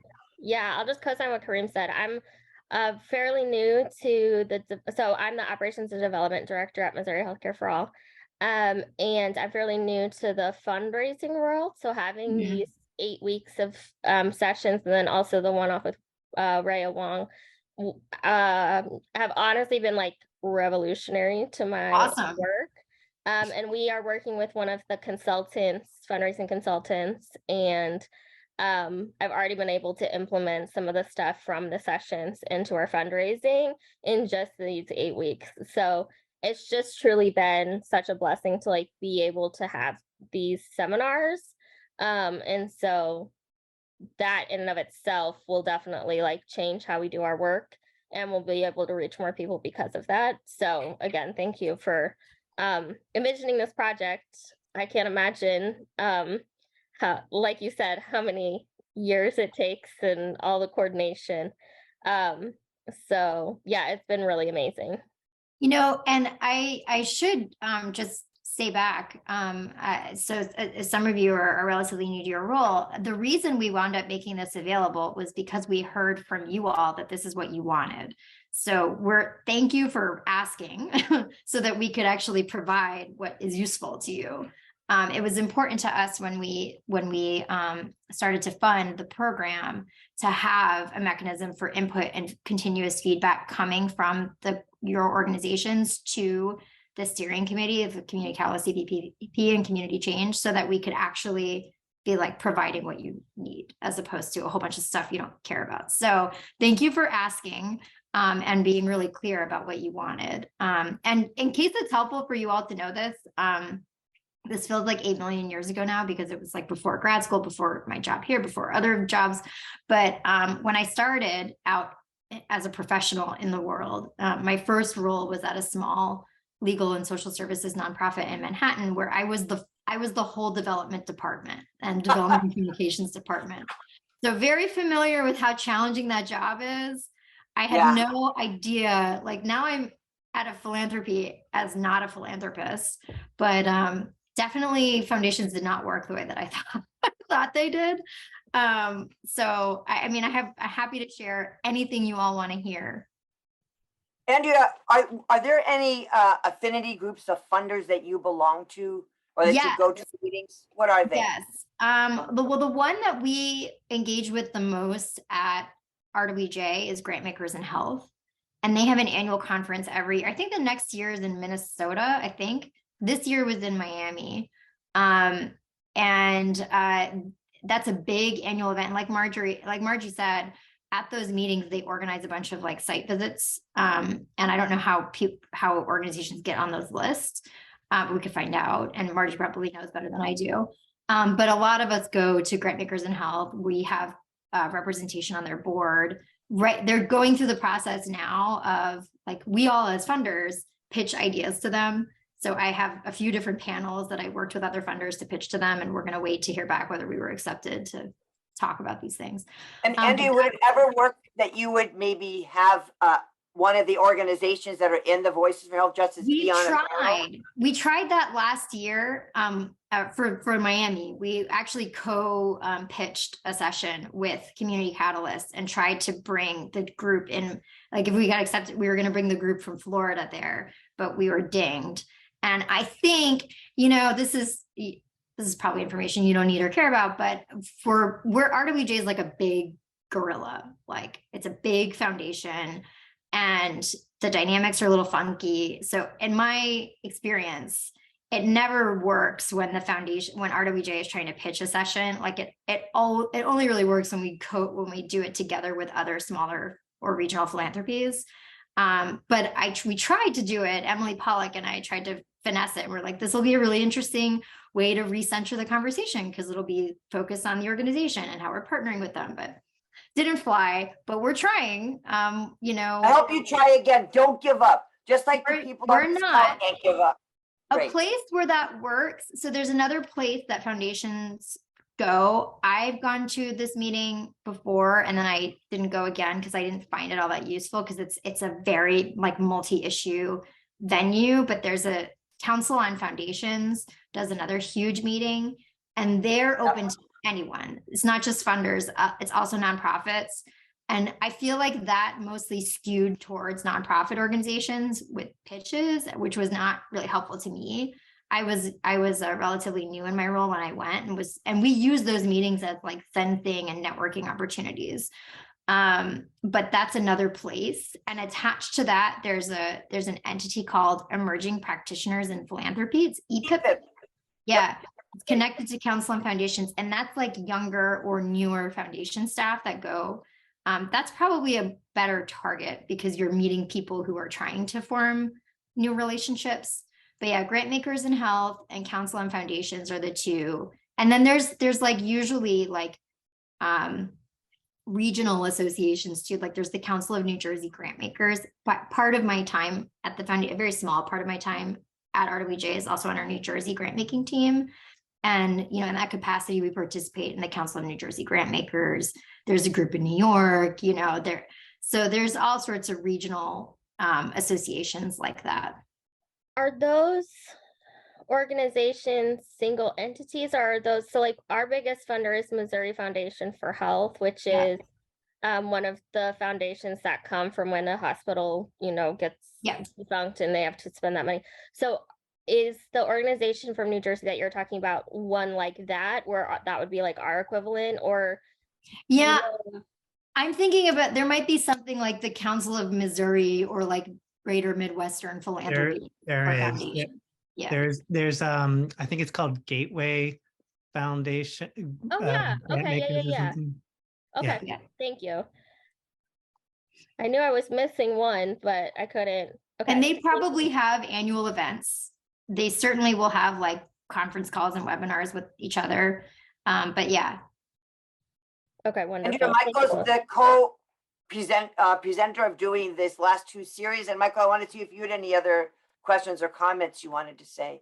Andrea. Well, interesting. Our friend from Missouri actually raised the one that I was going to talk about, conversion foundations, and how almost every state in America has one or more conversion foundations. California has 3 or 4 major huge ones, and they also put on programming. So the one that you're getting your primary funding from in Missouri, they probably put on programming and might be open to suggestions about programs that you could help them plan.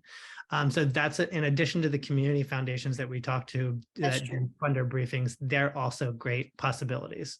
Okay, wonderful. Thank you for that.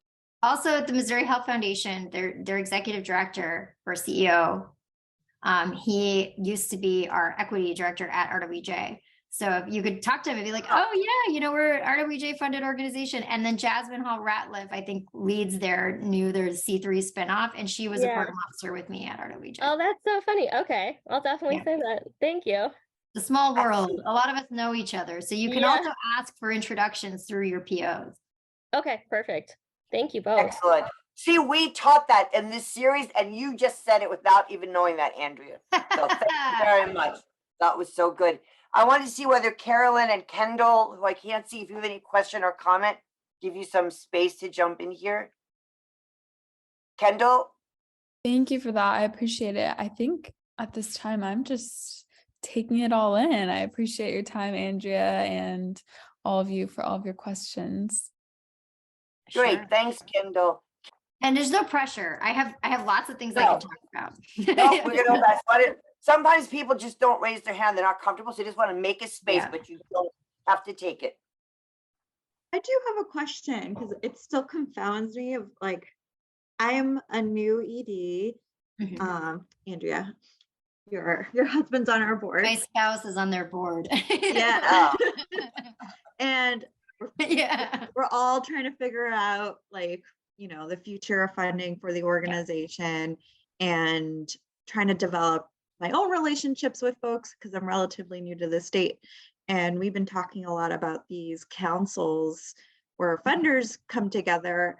I guess it's still like, how do we approach, like, do we just go to these events? Do we talk to folks like you who are involved in these councils? Like, I think, well, New Jersey is interesting. I mean, the landscape of foundations there, like our role in the landscape of foundations in New Jersey, for context for everybody else, in addition to being a national foundation, we are the largest funder in the state of New Jersey. And up until 2 years ago, we didn't operate like a state-based funder. That function of RWJ was more charitable giving, or we had these two like partners that sort of replicated national programs in the state. And then we went through a process where we said, we want to be a strategic philanthropy in New Jersey, and we got approval. And now we're like in like stage 1.5 of making that transition. But as a result, we don't have really great relationships with other funders in the state. And so we're trying to build those. And anyway, so there's a little bit of context for this. I think going to those events is a really smart thing to do. This is, and for all of you all, or for all of you, forming relationships with program officers and people who work at foundations is so critical. I mean, family foundations notwithstanding, because they can be a little weird. And I've interacted with many family foundations from both sides of this, relationship. At strategic philanthropies like Missouri Health Foundation, New York State Health Foundation, most of those places, the staff there, I mean, we are not like scary people. We're all just humans trying to do the same work that you're doing, but just from a different perspective.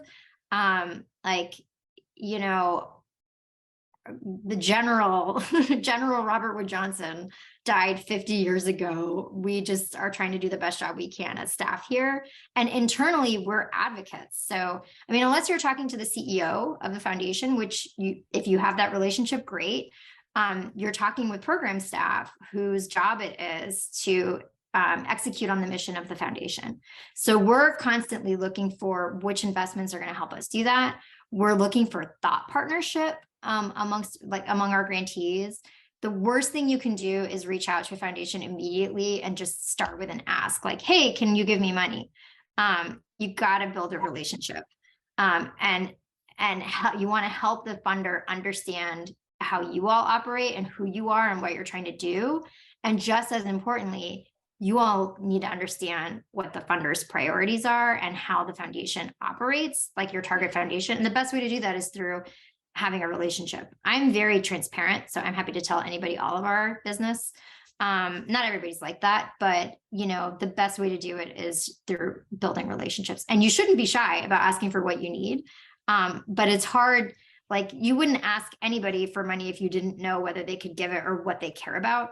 So it's helpful just to know, like, what are you focused on? Like, tell me more about like investments that have worked well and that haven't. What are you trying to achieve in the next 5-10 years? And then you can sort of tailor what you describe and what you talk about. And where more and more funders don't allow you to just apply, how do you think to help to get to that first step to making that connection? Yeah, so attending events is great. Asking people if they know somebody there is also great. It's always best to have a warm introduction. But if you don't have those, that's okay. Like what you can do is just reach out, like look at the staff list and email them, cold email them. It's fine. It's totally fine. We get these requests all the time and every single one of them we respond to, every single one of them. And this is true, I'm sure, at lots of other foundations too. The worst that will happen is you're not going to get a response. And hopefully, like if that's the case, that's not the best way to build that relationship with that funder. Like it's not very respectful for them not to respond to you. So, reach out. And I tell this especially to junior investigators, because this is true, like in the academia world, it's a little bit different. And the way we approach research grants is very different at the foundation. But, it's usually younger people, younger women and people of color who are like, really? Like I can just reach out. But I will tell you, old white dudes have no problem calling me and saying, I need this, and this is what I need it for. And here's what I'm doing and why it's so important. So like, just do it. Like just reach out. It's fine. And I love opportunities to learn about what an organization is doing. So yeah, look at the staff list, reach out to folks, but try and see if you have a connection to those people first, and then have somebody just introduce you like, hey, I wanted to introduce you to Kareem. He's doing really interesting work. And I thought you might like to learn, what he's up to. And that's the entire introduction. You're a dream funder, and you even did fundraising before. That is so great. And in our few minutes that are left, what's like your 4 or 5 takeaways that you would want this group to know? You said, yeah, I got all these other ideas here. Let's hear it. So the relationship building, like focus on actually building a human relationship was one. Not starting out with the ask is another, but don't be shy. Like just don't have that be the very first thing you do, but then don't be shy about it once you have a relationship. That everybody who's working in these institutions, with the exception of family foundations, which are different. And Michael, to your point about like, sometimes somebody might say something really weird and problematic. What do you do about that? I don't really know the answer to that.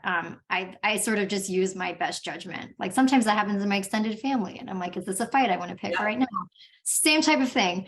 But anyway, we're all just people trying to do good work and trying to, work hand in hand with you all. So try to think of folks just as humans trying to do their jobs. We're your internal advocates. A big part of my job is advocating for my grantees and to try to get investments in new organizations. So think of us as advocates. And reach out. Don't be shy about reaching out. Those were the top takeaways that I had written down that I wanted to make sure to convey to you. Beautiful and great. Ambar, any question you have, or Michael, anything else that you want to say?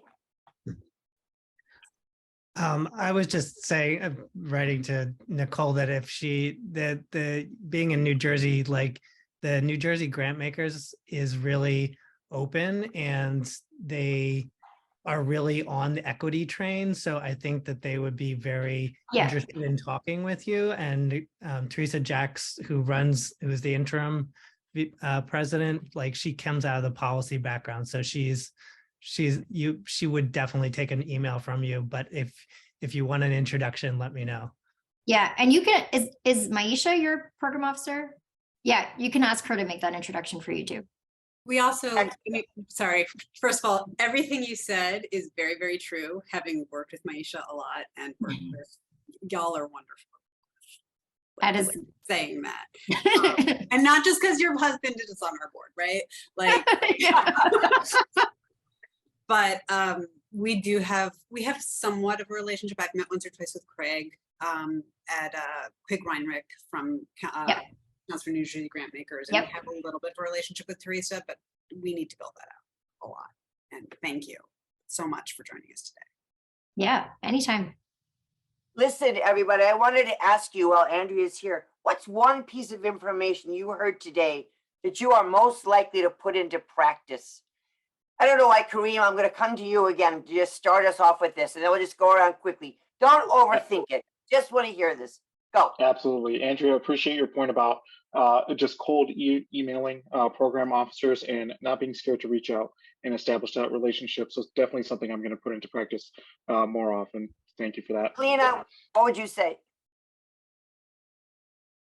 I would say making sure to ask the PSO like what their projects are interested in and see how we can fit in instead of just going straight with our project that we're hoping to do.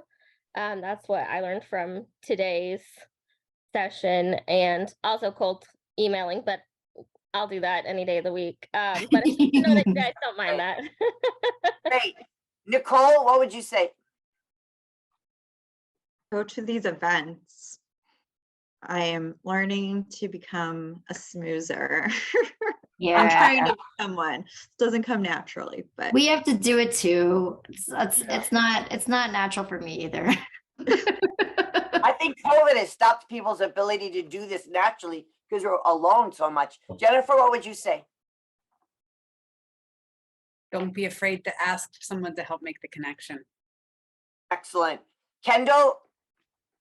That was actually what I was thinking about as well, Jennifer. Yeah, I'm really thinking a lot about leveraging existing relationships to try building new ones. All right. Ambar and Michael, what did you learn? What's the one takeaway you have? I think for me would be we all have the same common goal, which is to make the futures better for the generations to come. And so let's work together. Excellent. I would say that I am just continually bowled over by people's openness to like new ideas and excited to put them in practice. So if you have any questions, I don't know if y'all have my email address, but like feel free to like follow up with me, ask any questions about funder briefings. I'm going to put my email address in the chat. Great. It might be on your slide too, hopefully. So we'll have to see. It introduced you. Well, it's 4 o'clock. I want to thank Andrea so much for coming on and doing this with people and being open to meeting with groups and not be the on the hill funder. So thank you for that. Thank you for this work. Thank you for believing in capacity building and doing this. Thank you to Avery for doing the tech work, Amber and Michael for helping to organize for today. And really appreciate this. Thank you to all of you for being here. And here's the evaluation we're asking you to fill out. Also, I want you to know that coming up is going to be this Thursday. It's going to be a session just for your board members. And it's not too late for you to invite them to come onto that. It's for board members about how to do fundraising. And coming up is going to be a session on how to do fundraising online. Really great trainers, and I hope to see you at some of those places. Thank you for this session on the 4-part. I'm coming to the 4 parts of working with foundations. You've been just so great. Thank you, everyone. Please fill out the survey. And you can always get in touch with me. Bye, everyone. Thank you, Bye, everybody. Andrea. Thanks, Bye, Michael. everyone. Thank you, Amber. Take care. Bye. Bye.